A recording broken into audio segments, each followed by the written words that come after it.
Hello, everyone, and welcome to today's UK Week Live Q&A session. My name is Jenna Hartzell, and I'm the British Council's Education Manager in the US. Today's session will focus on everything related to getting ready and making the most of your experience in the UK.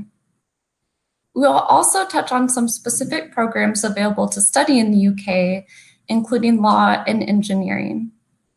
Whether you're thinking about applying to a university in the UK or you've already started your university search, this live event will give you an overview of how to prepare for your studies in the UK.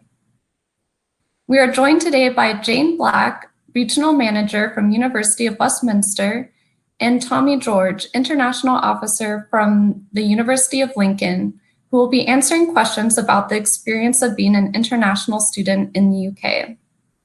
Hi, Jane. Hi, Tommy. Hello. Thanks for being with us today. Thank you for having us.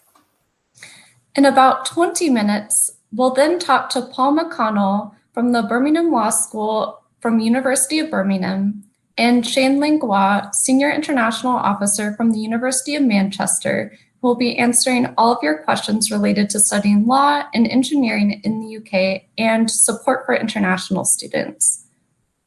Make sure to type in your questions in the comments and we'll answer as many as we can get through.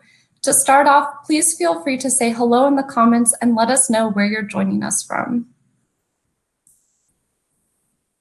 So to kick us off, Jane and Tommy, it'd be great to hear from you a little bit about your university and where your university is based within the UK. So Jane, could we start with you? Yes, sure. Hello, everybody. So I work, as I said, at the University of Westminster. We're based in central London. So we're very much part of the city and we have faculty around the city of London. And we're fairly average size and we focus on professional applied courses. We were established to teach Londoners professional skills. Great, thank you. And Tommy? I think you might be on mute, Tommy. Oh, can you hear me now? Great, we can hear you now. Great stuff. Apologies for that. Hello, everyone. My name is Tommy, and I'm an international officer here at the University of Lincoln. So Lincoln is located in the heart of the UK. So it's a little bit smaller than London, but it's a really, really great small cathedral city. And it's one of the top 150 young universities in the world, according to the Times Higher Education. So it's a really, really great place to be. In terms of your opportunities, there's loads and loads of different programs. So I definitely recommend having a look on the university website and look at all the different types of courses that we offer. Fantastic. So we have some questions prepared for you both about tips on students preparing to come and study in the UK. So I think we'll kick off with a few of those. Jane, could you tell us about your top tips for students on preparing to come to the UK? Okay, so I think probably the most important thing is whatever stage you're at, whether or not you're still researching or you've already decided that you're coming and you're just worrying about last minute stages, is really about asking questions, and it's attending sessions like this, using all the resources that are available on all UK university websites, and whether or not that's their international student blogs or pre-arrival advice, and also the general information that's available at the UK. So the British Council has some great materials and resources about preparing for study. Also UKISA, they have a great link through if you're wanting to get an idea of what academic modules and studying is like, and that side of preparation. So ask questions, really use those resources, especially at the moment, all universities have got virtual open days, applicant events. We always do things, and most institutions do, like have Facebook groups for new programs and courses. So you can ask both staff, your course leaders, and fellow students for information and advice and find out everything you want to know. That's great, thank you. And building off of that, Tommy, do you have any tips for international students on how to make friends? And I know a lot of students might be wondering if it's still possible to make friends during the COVID-19 pandemic. Yeah, absolutely. So I think the first thing to say is yes, it is still definitely possible. Every institution, whichever one you look at, is really, really well equipped to support students, and they're putting lots of different things in place. So I'd say that the best tips for making friends, food is always a great start. So the people that you live with, food is somewhat of an international language. And when I spoke to some of my international friends that I've kept up with, they said, they would make things, they would kind of offer them to people that they lived with. And it's a really, really good starting of a talking point as well. And the second thing I would say is definitely get connected with the people on your program. So more often than not, there will be lots of people, whether they be international students or domestic students, in the same boat as you, getting to know people, trying to learn the ropes. So everybody is sometimes feeling the same. So certainly make an effort to meet the people on your program, and importantly, your staff team as well. So UK universities are super inclusive. So make sure you have a chat with them and get to know them as well. Great, those were some great tips. And Jane, going to you, you mentioned Westminster is located in central London. Why is London a good place to be a student? So London's regularly voted the top student city in the world. It's partly about obviously the opportunities on your doorstep. You've got a choice of more than 45 different universities, so lots of different courses and programs. There's something for everyone. It's a great city. It's a fairly small city. People are surprised in London. So it's very accessible. It's incredibly global and diverse. And that's great if you're an international student, both in terms of being welcomed, whatever your education background, you'll have students from all over the world studying with you. And that's an opportunity to meet. And then obviously you've got all the culture, all the activities and opportunities. And it's also all about the professional opportunities. So there's your program and your study, and then thinking about the future and the career. And we've got all those, the companies with headquarters and branches in central London, opportunities for networking, the professional bodies. So I think that's really key as well. But obviously a lot of people choose it for the social life. And that's obviously what more than 100,000 international students are choosing when they come. Great, thank you. It does sound like a great place to be. And Tommy, you talked a little bit about Lincoln earlier in our chat, but could you share with us why Lincoln's a good place to be a student?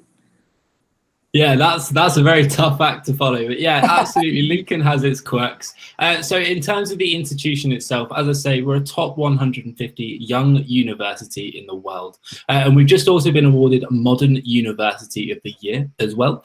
So we've got some really, really great rankings behind us. In terms of Lincoln as a city itself, it was also voted the top 5 happiest places to work and live in the UK. So it is much smaller. It's not quite as hustly and bustly, and there's not so many options as there are in London. But what we do have is a great set of culture and history. So regularly you get students constantly going to the very famous Lincoln Cathedral, what was once the tallest building in the world. So we frequently get students coming here, looking at the culture, and hopefully we can get back to having things such as the Christmas market up there. It's a really, really great community feel also, because it is a bit smaller and the city is quite enclosed. Even when you're on the campus, you're constantly surrounded by like-minded students. So there's a great opportunity to make friends and always be safe and super affordable as well. Lincoln was named one of the most affordable cities to live in the UK by the Good University Guide. So again, another good opportunity there. That also sounds fantastic, and I think illustrates why the UK offers a good fit for every student, whether you're looking for a larger city experience or if you're looking to experience a smaller community. That's great. I think we have a question in the chat. Thank you, Mohammed, for the question. And he is asking which conditions must be required from students to be accepted by UK universities. So I think it might be good for us just to talk a little bit about what qualifications UK universities accept from US students. I know there are a range of qualifications that universities accept, and that it will vary by course and also by institution. But could we touch a little bit on that first point, maybe starting with you, Tommy? Yeah, absolutely. So generally speaking, most universities will look for a key set of things. Number one, that will be your grades and in either your high school or your further qualifications. That can come in a lot of different forms, as Jenna just mentioned. Most institutions will also look for a personal statement. So this is something telling us about you, why you would like to study here in the UK, and why you're picking the program that you are. So most institutions will also look for a personal statement as well. And then dependent on the program, we may look for things such as interviews, a portfolio, something else to evidence why you would like to apply for that program, and for us to then to be able to make a decision and issue you an offer. So I think those are the key areas. Some institutions may also ask you for a reference as well. And again, that might be program dependent. Great. I think that does cover a lot of what a university is looking for from US applicants. Jane, do you have anything to add to that? Probably only that it will be advertised on the university's website, so either on their course pages or on their international pages. UK universities are very transparent about what they're looking for and what their entry requirements are. If obviously this year, lots of things are changing. There have been lots of updates and cancellations of different exams. So if it's not there on the website, then do contact the international team or admissions for that university. I know for us, we're currently updating our US country page with changing information, but I think everybody's trying to be flexible. So if you're worried or there's been a change and it's not on the site, then do just get in touch. Great. And just to say to everyone who's joining us on the live, we are welcoming questions. So please submit any questions in the comments. We'll try to get to your question during our live. And thank you again, Mohammed, for your question.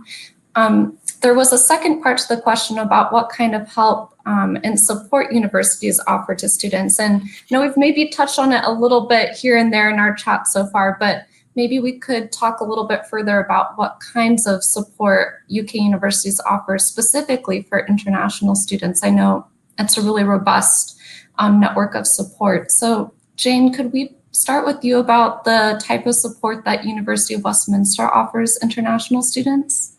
Sure. So I think it starts obviously before you come, when you're first applying and choosing where to study. And that's really with people like Tommy and I are getting in contact to give you advice and support on one-to-one sessions. Then before you come, you'll get a lot of sort of resources for pre-departure, pre-arrival, helping you adjust and know more about the UK and start. All the universities will have an international or some kind of induction orientation program, and they put on extra support for the international students to help you adjust to that academic life in the UK, know some of things like how to set up a bank account. And then as you go through your program and your course, so at Westminster, everybody has a personal tutor, as well as their course leaders and module leaders and student ambassadors on the program. So for any academic concerns, you've got the academic side, and lots of things like academic writing centres and other resources for you to use.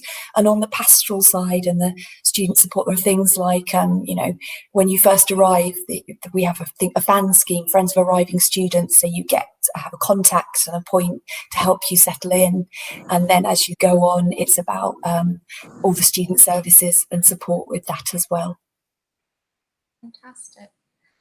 And going to you, Tommy, to build on that, could you talk a little bit about what types of support University of Lincoln offers to international students? I imagine it might be some similar types of things that Jane mentioned. Yeah, I would go as far as to say nearly every UK institution would offer support like that, and it's part of what makes UK a fantastic destination is they are super supportive. So yeah, absolutely, as Jane mentioned, we're normally the first point of contact, and often we interact with our admissions teams, our student services teams, and we really act as that kind of place where you can come to as any questions. But we also have things such as international advice teams that can answer your questions, whether it be around your visa application or something like that. And also a lot of universities will have dedicated teams that could answer any questions about potential funding, vet aid, things such as that. So there normally is a few teams that can help with that. Jane made a really good point around the different student services, and I can't stress this enough. There are loads and loads and loads. There are wellbeing teams, there are student services teams, students' unions are there to help international students and often have an ISA, an International Students Association. So there's loads and loads of different and great opportunities to be able to support students. That's fantastic. We have a couple more questions in the chat. Thank you, Kartik, for submitting your question. Wondering if there are opportunities for financial aid at UK universities. That's a great question. Tommy, could we go to you first for that question? Yeah, absolutely. So there's a few different avenues that you can go down for financial aid. So the first is that most universities have a great range of scholarships available. These could be dependent on different subjects, potentially sport, loads of different areas, but they will be featured on the university website. For US students specifically, a number of UK universities will accept US loan funding. And your admissions team and your student finance and services team will be able to support you. Very often, again, you can find that information on the country web pages, as Jane mentioned. So you can often head to country web pages to find out more. Fantastic. And I know we're running close to the end of our time with you, Jane and Tommy. Perhaps we could answer one more question from the chat. I see from Melissa, thank you for your question, saying that on yesterday's live event, we talked about applying to a specific course of study and how students applying to the UK, they have to choose what courses they're applying to specifically. You can't apply undecided, for example, like you can in the US. Is there an opportunity to pursue a general liberal arts degree in the UK? Jane, would you like to take this question first? Sure, although to be honest with you, at Westminster there isn't. Well, anyone is welcome. You're welcome to jump in. There will be at some universities, and you'll often find there are things like joint or combined programs where we can maybe take 2 or 3 subjects together. So we do things like sociology and criminology together, or languages and international relations. So there are those options, and it's always good to look on the course pages of the website or get in touch and look at the content of a program, because you might be familiar with a certain course name, and it might be very different across different universities, and especially maybe in the UK, you may not be used to that. So worth investigating and looking at the options. You might find what you want. Oh, that's great advice. Tommy, do you have anything to add on that question? No, I was set the same boat. You know, Lincoln itself doesn't offer it. Again, we do have a good range of combined programs, and that's probably the closest thing you will find. So do have a look at those. And as Jane said, there will, however, be some UK institutions that do offer a liberal arts program. Fantastic. Well, it's been wonderful chatting with you both, Jane and Tommy. Quickly, before you sign off, would you share with our audience how they can get in touch with you and how they can learn more about your university? Jane, we can start with you. Sure. So we'll put all the contact details in afterwards. So you're welcome to email or WhatsApp. On the University of Westminster website, there are lots of links through to all our different social media channels as well, if you'd rather contact a student or a specific department. But yeah, always welcome to just get in touch with me directly, and then I'll follow up with you. Great. And Tommy, how can the audience get in touch with you and learn more about Lincoln? Yeah, absolutely the same. So again, our contact details will be provided, and that's probably the best way. Failing that, again, our country webpage is a really, really great place to start. It gives you lots of relevant information specifically for US students. And we also run a series of virtual open days, which are always another good chance to learn more about the institution as well. Oh, fantastic. Well, thank you so much again, both of you, for joining us today. And yeah, we look forward to our audience getting in touch with you and learning more about your institutions. Thank you. Have a good rest of your Thank you very much. Bye. Thank you. Bye-bye. All right, we're now going to move forward and invite Paul Mcconnell from the University of Birmingham. And we also are hoping we'll also be shortly joined by Shane Law, the Senior International Officer from the University of Manchester. Thanks for joining us, Paul. A pleasure to be here. Thanks for inviting us. So Paul will be answering questions related to international student support and also answering some questions specifically around studying law in the UK. So if you have any questions related specifically to that, feel free to drop those questions in the chat as well. To kick us off, Paul, could you tell us a little bit about the University of Birmingham and where it's located within the UK? Of course. So just to introduce myself, first of all, I do actually have a connection to the US. I used to be a lawyer at an American law firm, but for the last 15 years or so, I've been teaching in British universities. So I am actually a member of teaching staff. I teach lots of American and Canadian students who come through to university programs in the UK. So specifically, I very much hope I can help those watching with questions that they might have about the academic perspective of studying in the UK. Just to introduce the University of Birmingham, Birmingham is the second largest city in the UK, so second to London. We're located about an hour from London on the train with our own international airport, so very easy transport links. What students particularly like about the city of Birmingham is that we're a large city with a couple of million residents, but obviously quite a lot smaller than London, so it's easy to settle in. It's also a very affordable location to live in. It's also a very diverse and international city, which I know that students appreciate. In terms of the University of Birmingham, we're one of the top 100 universities worldwide, so known across the world. We're also part of the UK's Russell Group, which is a group of elite universities similar to the American Ivy League, along with Oxford, Cambridge, Manchester, and others. And therefore, we attract students from across the world. We have several hundred students from North America studying with us currently, and we provide a very diverse international environment for all students who choose to come to study at Birmingham. I should just add as a final point in response to Melissa's question, we do offer a general liberal arts degree at Birmingham, which you might want to have a look at on our website. Oh, fantastic. Thank you. So we do have some, I see we're also joined by Shane. Hi, Shane. Hello, good afternoon, evening. Yes, good evening, good afternoon. So Shane, I know you're joining us from the University of Manchester, and could you tell us a little bit about the University of Manchester and where it's located within the UK? Of course, we are located pretty much in the center of England, known as the north of England, center of the UK, I should probably say. We're 2 hours north of London by train, or the other way around, London is 2 hours from us. So we have a major international airport, so we're well connected with the east of the US and actually most of North America. So there's direct flights from San Francisco, from Texas, Miami, and from northeastern United States as well too. So we're kind of close to between maybe like Liverpool and places like York and Newcastle. So it's the northwest of England is what we're classified as basically. Fantastic. Well, thank you again to both of you for joining us today.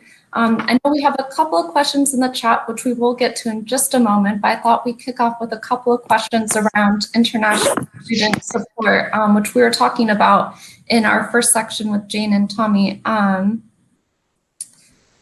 So I guess going to Paul, could you tell us a little bit about how UK universities support students into international careers?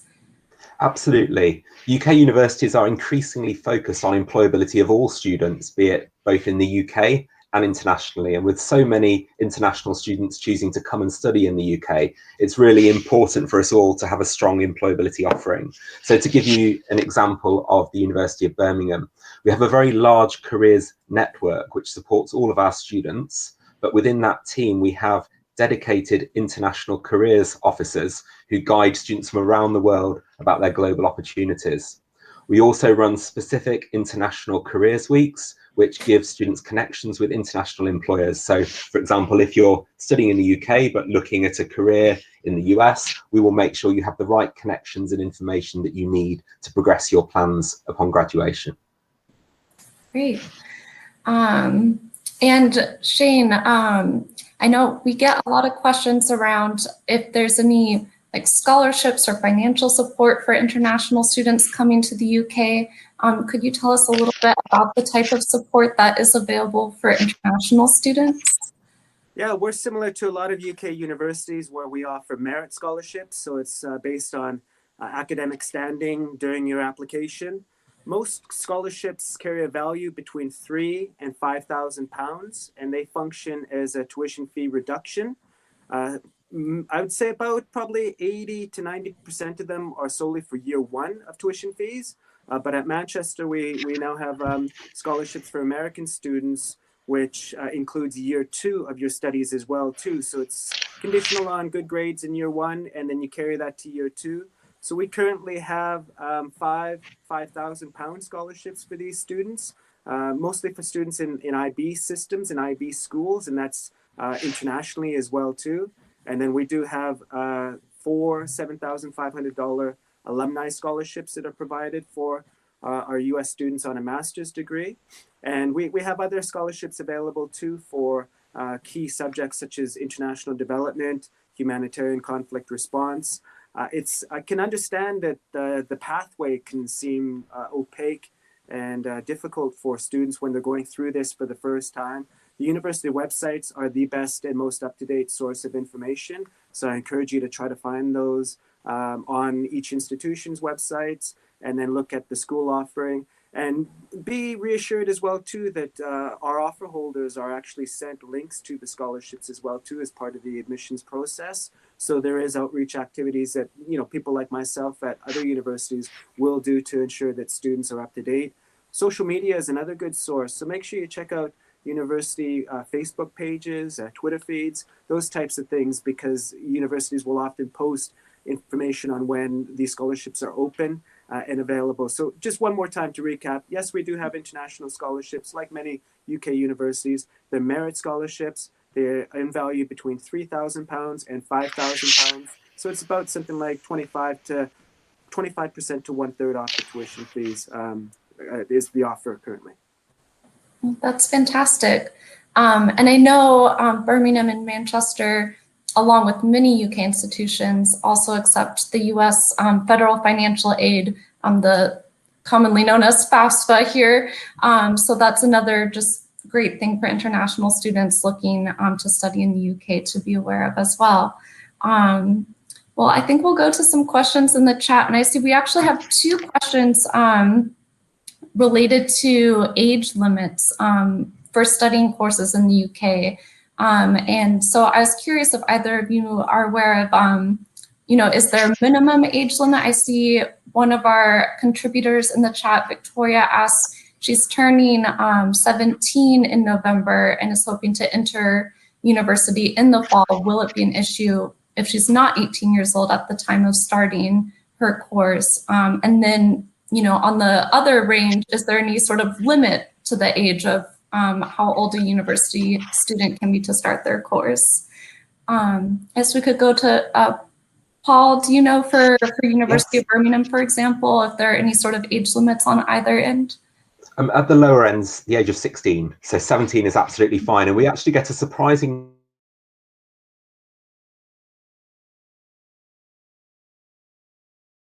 the law degree within our intake. And I'm pleased to say there's no upper limit at all. We just look for great candidates at any age over 16. Fantastic. And would that be similar at Manchester, Shane, or across UK institutions? It's similar, as it was just mentioned. One thing that I'd like to flag, though, is that there's no real concept of a quote-unquote mature student. I'm Canadian myself, so I remember going through the admission and application process in Canada, and there's quite a different segmentation and almost a separate process for people that were deemed mature and a bit older in the applying process. But that's just not part of the culture of the UK, so I wouldn't worry about that or concern yourself with it. And the other thing is there's no we're still basing it on your qualifications in your academics. So a lot of people will say, I've been out of university or out of high school for a few years, so can you base it on my experience and some other things? And that's a little bit more difficult, although we always assess things on a case-by-case basis. But I think the point again is that there is no mature student application category for most, if not all, British universities. Those are great things to know. And thank you to our audience for submitting those questions. We also have a question from Mohammed around working part-time as a student. Is that, allowed or not in the UK? So maybe this time we can start with you, Shane. Could you tell us a little bit about working part-time as a student? Sure, that's a great idea. Great question. Under the terms of your Tier 4 visa, your student visa, you can work up to 20 hours part-time while you study. You can work full-time during the term breaks. So if you get extra shifts, say during Christmas or Easter or something, that is still possible. So basically there's a 20-hour weekly limit that you can work as a part-time worker. One important distinction that you should know is that you do not have to work on campus in the UK. So whether it's Birmingham or Manchester, you don't actually have to find a campus job. You can work in a pub, restaurant, a cinema. And at Manchester in particular, a lot of our students work at the football or the soccer fields. So they work at Old Trafford for Manchester United, and they work at the Etihad for Manchester City games. So you can go and you can be a steward. You can get actually paid for that time there that you're at the football ground. And I've been told that you should bring some hospitality experience if you have that, some kind of service industry experience. And there's an application when you do arrive. So look at the websites, and I'm sure Birmingham City and what other average football teams they have down there can help out too. Those sound like great opportunities. And I guess for our US audience watching, you may or may not be aware that football, what we call soccer here, is a big deal in the UK, and the rivalries are fierce. Paul, did you have anything to add on the part-time working question? I think it's been covered very well. I would say also at Birmingham, I think in common with most universities, we have our own on-campus employability service to support students in finding work both inside and outside the university. And we have a number of opportunities working, for example, in catering outlets or the library in the university that students can take on. We really encourage students who feel positive about doing so to look at taking on part-time work. It can be a great way to build up your skills and experience and gain a slightly different perspective of your studies in the UK. But equally, we appreciate for some students, they may prefer to focus only on their studies. Great. We'll take one more question from the chat, and then we'll go into some questions specifically around studying law and also engineering in the UK. So the question in the chat from Victoria asked, are AP scores viewed similarly to IB scores for admissions? Paul, I wondered if you could start with this question to talk about, I know UK universities accept a range of qualifications from international students, and maybe you could touch on how UK institutions view AP scores versus IB scores, for example. Absolutely. I would say we're very open to looking at the full range of international qualifications. We really experience a huge diversity of different educational backgrounds from our students from around the world.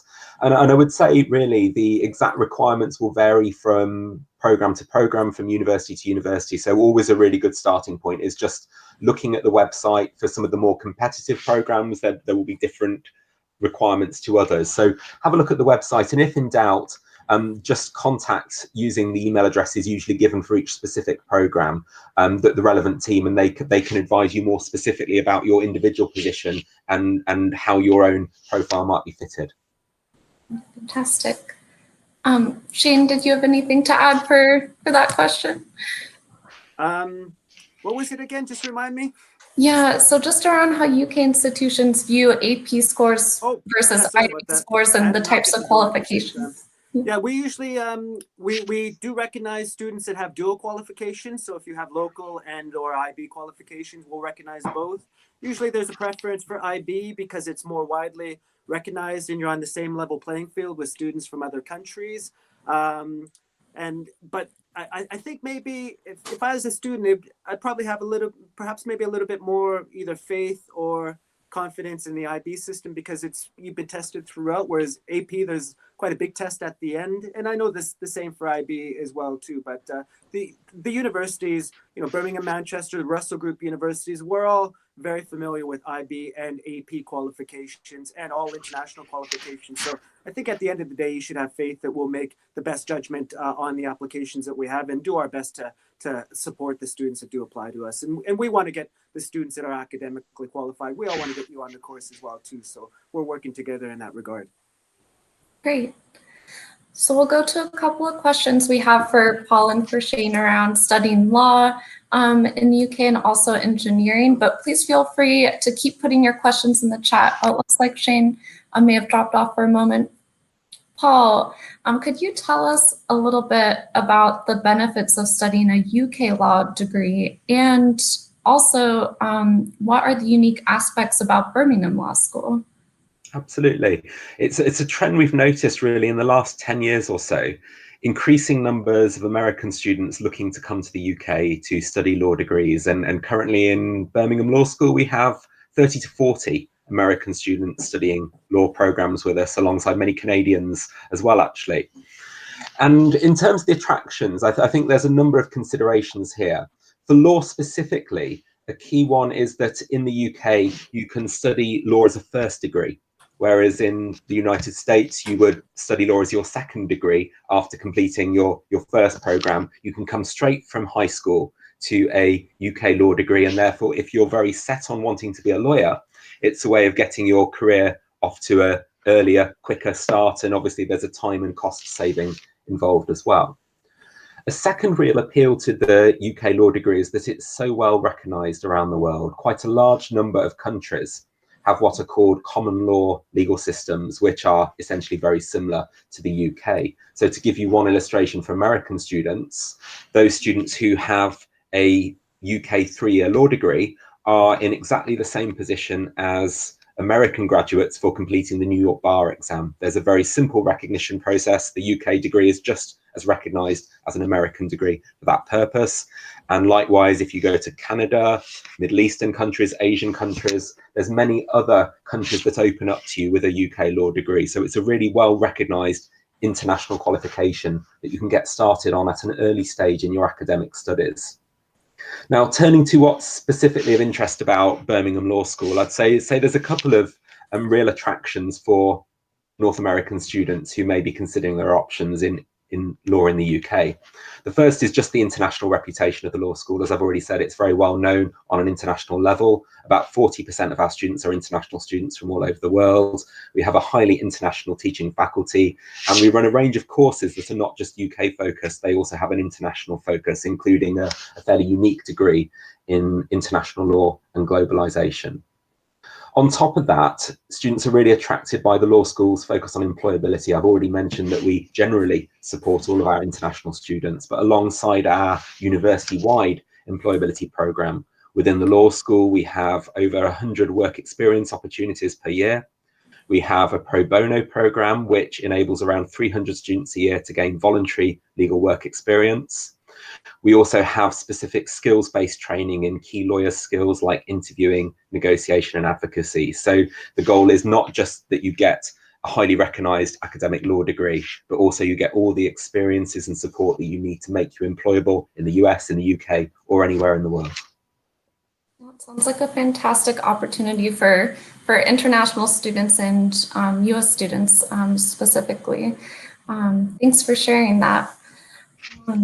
Moving to Shane to talk about engineering and studying engineering at Manchester, could you tell us about the benefits of studying a UK engineering degree and some of the unique aspects about Manchester's Faculty of Science and Engineering? Sure. I think one of the most important things with engineering with Manchester, and I'll give a shout out to Birmingham as well too, is the history. A lot of engineering colleges, universities, and even the subject discipline, I'm told, emerged from the Industrial Revolution in the 1800s. So, a lot of the machines that they used in the cotton mills and in the Industrial Revolution, they needed to teach people the engineering disciplines to do that. So if you've seen a Peaky Blinders episode, perhaps with some of the smokestacks and stuff, they were built by engineers taught in Birmingham and Manchester. So I think history is probably the most important one. For the discipline in the UK as well too, there's the professional accrediting bodies. So they are, each of our engineering degrees at Manchester is accredited by the relevant professional bodies. So whether that's mechanical engineering, electrical engineering, civil engineering, they do carry a professional accreditation to them that is, recognized around the world along with the degree. The degree in particular is recognized by the Washington Accord. So that's the US body that looks at international equivalencies and kind of gives a stamp of approval that an English or an international degree is of a standard deemed worthy enough for progression and for accreditation in the US. Those are some of the standout ones. The other ones that I was thinking for Manchester degrees is the networking that we do. So networking refers to the ability for students to join year one of a course and study similar engineering disciplines to kind of change, alter, and decide on their final named degree. So you're not locked into a specific engineering discipline. You'll still end up with an engineering degree instead of, say, maybe a humanities type degree, but there is some flexibility in terms of electives that you take. The other key features of courses are industrial placements that are available. So students have the option to do a year in industry where you actually are paid. So a paid year when you are making, between 20 and up to even 30,000 UK pounds. So we're talking about 40,000 US dollars in a year while you're still a student, which is fantastic. You come back and you often have a better academic standing and even a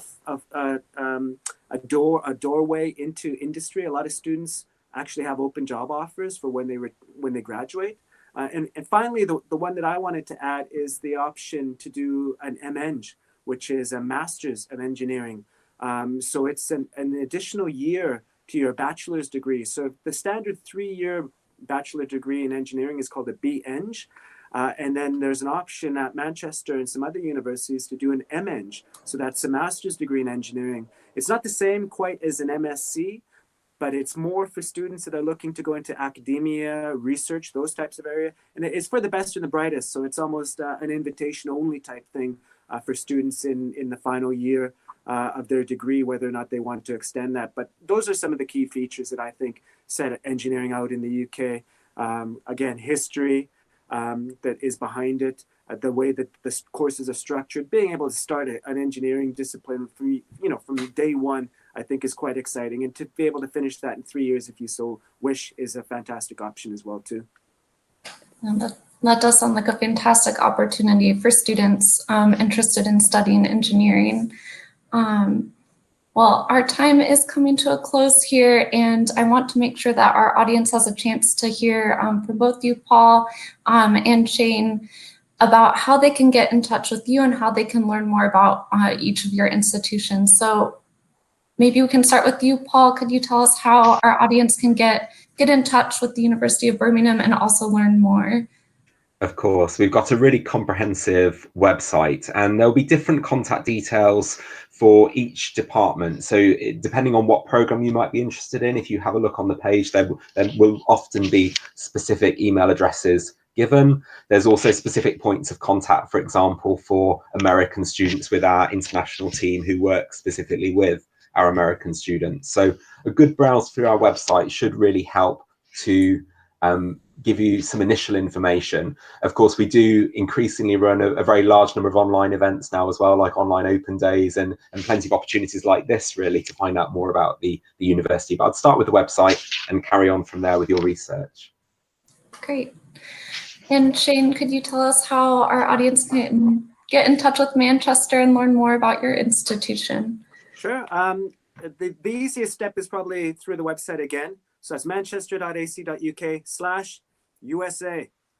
So if you go onto that link, you'll find an inquiry form. And then the inquiry form will probably come to me or a colleague, and then we'll get in touch with you. We can have direct one-to-one chats, put you in touch with the school if you wish. Otherwise, you can email me directly. I'm sure that my contact details will be available afterwards. And finally, I'll point out our international Facebook page. So just look for the University of Manchester International on Facebook. And I'm actually the puppet master behind the scenes, pulling the strings and answering the chat and everything. So if you want to have a little bit of fun with me or whatever, I'll be on the chat I was actually on there a little bit earlier talking to some Okay. people in Iraq who want to do an engineering degree, actually, chemical engineering at Manchester, master's degree. So they're looking for a decision to move on and everything. So yeah, once again, website, manchester.ac.uk/USA. Email me if you want to say hello, or say hi on the Facebook International at U of M. Great. Well, thank you so much again, Paul and Shane, for joining us today. And we also want to say thank you to Jane and Tommy for joining us earlier. We hope this information helps you in your preparation for studying in the UK. And thank you to our audience for all of your wonderful questions. Do join us back here tomorrow. We will have another Facebook Live Q&A at the same time on studying creative arts in the UK. So if that's a subject you're interested in learning more about, please do join us then. Remember to also visit our British Council USA page to sign up for our UK Week exclusive YouTube video playlist, where you will find videos from Birmingham, Manchester, Westminster, Lincoln, and many more UK institutions, all about how to research universities in the UK, about different courses available, and everything you need to know about being an international student in the UK. We hope everyone stays well and stays safe, and we look forward to seeing you here tomorrow. Thanks. Bye.